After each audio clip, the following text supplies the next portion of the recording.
Bonjour tout le monde, me voilà de nouveau avec Nathalie Candiolo, docteur généraliste avec une spécialisation en gynécologie.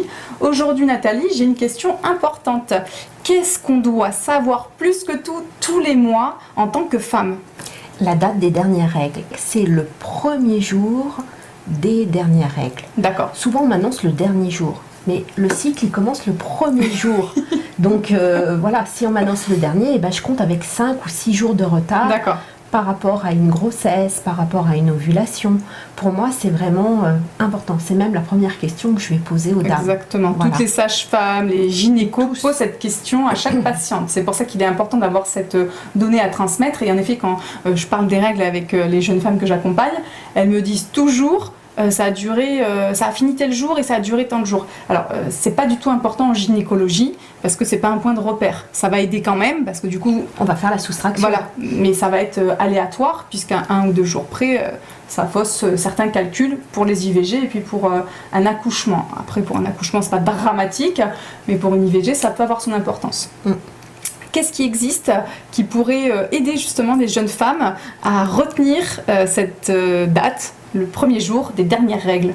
Alors il y a des applications maintenant où on peut mettre le premier jour des dernières règles, oui. Et puis ça va vous proposer la prochaine date où vous devriez avoir vos règles.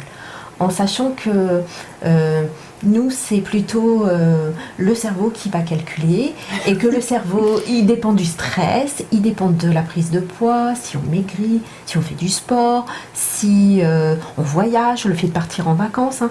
Tout ça va décaler notre ovulation exact. Et qu'elle a le droit d'arriver à peu près avec une semaine d'avance, une semaine de retard par rapport au calcul proposé par l'ordinateur. Donc, mais ça peut être un bon moyen de s'y retrouver et de savoir à peu près quand on les attend.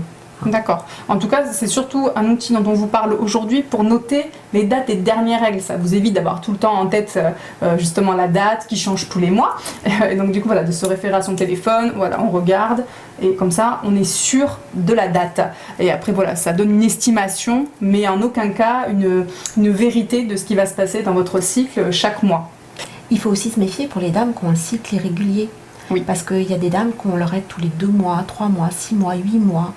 Et je pense que cette application peut être bien pour noter la date, parce qu'elles s'en rappelleront peut-être pas. Et elles ne savent pas du tout quand elles vont ovuler. Voilà. Ça permet d'avoir un bilan sous les yeux à disposition immédiate lors d'un rendez-vous gynéco. On vous remercie de nous avoir écoutés. On vous dit à bientôt. Au revoir.